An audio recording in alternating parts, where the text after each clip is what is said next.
ये टीवी के मौलाना इस बात को नहीं समझते हैं, आखिर क्यों चंद रुपयों के लिए तुम उन न्यूज चैनल्स पर जाके बैठ जाते हो और पूरे कौम को बदनाम करते हो। मैं ये भी पूछना चाहता हूं कि ऐसे शोज में आखिर कुछ लोग, कुछ मुसलमान धर्म गुरु बनकर आखिर क्यों पहुंच जाते हैं। आप जानते हैं ट्विटर पर एक ट्रेंड जो है इस वक्त चल रहा है, रेंटल मुल्ला, यानी कि 5-5 हजार में कुछ मौलाना धर्म गुरु का भेष धरकर इन चैनल्स में बैठ जाते हैं। मैं रेंटल मुल्ला तो नहीं कहूंगा, मगर मैं इन्हें टीवी मौलाना कहूंगा। मैं आपको बताना चाहता हूं दोस्तों, मैं जानना चाहता हूं कि जो न्यूज चैनल एक समुदाय को लगातार टारगेट करता रहता है, वहां पर इन मौलानाओं को जाने की क्या जरूरत है सिर्फ 5,000 रुपए के लिए। क्या आप जानते हैं इन्हें 1 घंटे में गालियां सुनने के लिए जो जाते हैं, इन्हें 5,000 रुपए मिलते हैं, उससे ज्यादा नहीं मिलते हैं। मैं कहता हूं कि अगर आपकी रोजी रोटी भी इन 5,000 रुपए से चलती है तो भाई आप क्राउड फंडिंग करके बात करो लोगों से। यह किस तरह की सोच है मैं ये जानना चाहता हूं कि ये लोग इस नफरती एजेंडे को आगे क्यों बढ़ा रहे हैं। मैं आपको एक मिसाल देता हूं। कुछ दिनों पहले एक मिसाल सामने उभर कर आई थी कि एक मुस्लिम लड़की गीता के श्लोक पढ़ रही थी, और यकीन मानिए दोस्तों, जब वो लड़की गीता के श्लोक पढ़ रही थी ना, तो बहुत खूबसूरत लग रहा था।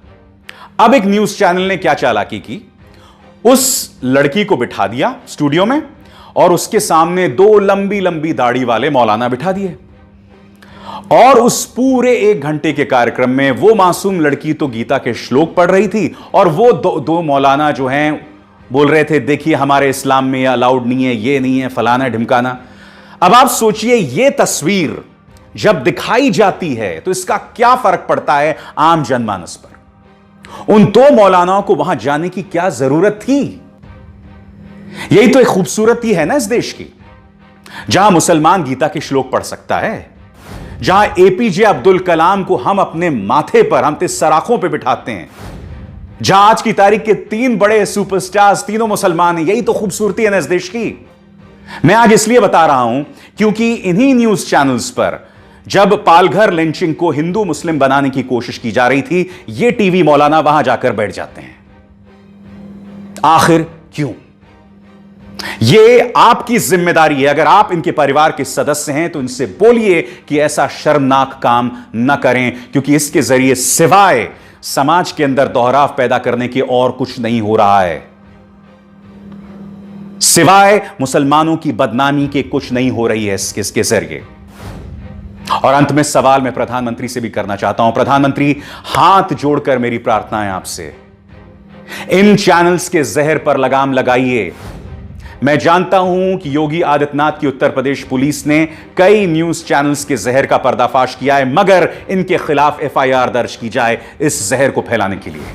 हाथ जोड़कर मेरी प्रार्थना है, क्योंकि आप जानते हैं इस सब का असर अंतर्राष्ट्रीय तौर पर पड़ रहा है। आप क्या चाहते हैं? आप क्या चाहते हैं कि गल्फ में जो लाखों भारतीय काम करते हैं, क्या वो वापस भारत आ जाएं? क्या आप जानते हैं कि ओमान की तरफ से, कतर की तरफ से, सऊदी अरब की तरफ से, यूनाइटेड अरब एमिरेट्स की तरफ से, सभी तरफ से कठोर तेवर अपनाए जा रहे हैं वहां के हुक्मरानों द्वारा।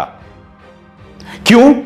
क्योंकि वहां पर जो भक्त बसे हुए हैं ना, यानी कि बीजेपी के जो कट्टर समर्थक हैं, वो वहां बैठे बैठे मुस्लिम विरोधी बयान देते हैं, जहरीले बयान देते हैं, और अब उन पर कार्रवाई की जा रही है।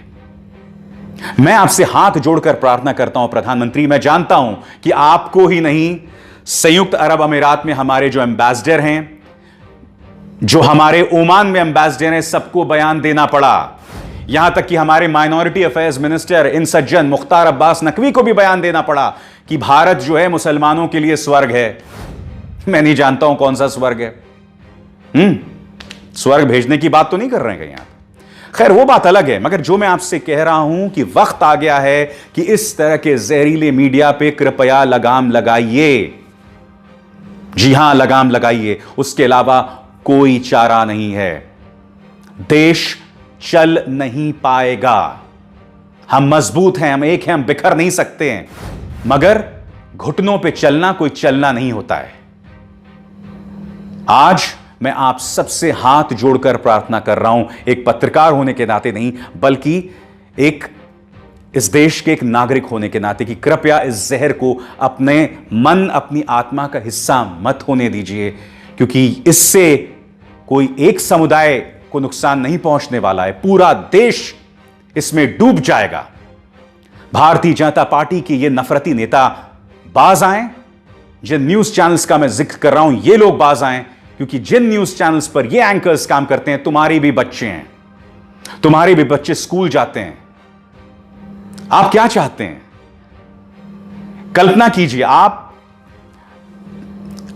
लाइन लगाए एक सुपर स्टोर के बाहर खड़े हैं, आप अपनी रोजी रोटी के लिए गए हैं, आप चावल अनाज वगैरह लेने गए हैं, आप लोग सब खड़े हैं, और अचानक ऐसे ही जहरीले प्रोपेगेंडा के चलते वहां पर दंगे छिड़ जाएं। बताइए, इसका जिम्मेदार कौन होगा? खैर, यह बात मैं अपनी हर शो में करता हूं, मुझे लगता है कि इसी पे कोई फर्क नहीं पड़ता, मगर मुझे भी वाकई इस बात का थोड़ा सा भी फर्क नहीं पड़ता कि आपके कान में जूं तक नहीं रेंग रही है, क्योंकि मैं अपनी आवाज इसी बेबाकी के साथ बुलंद करता रहूंगा। जय हिंद। लाइव टीवी, सच सबसे आगे।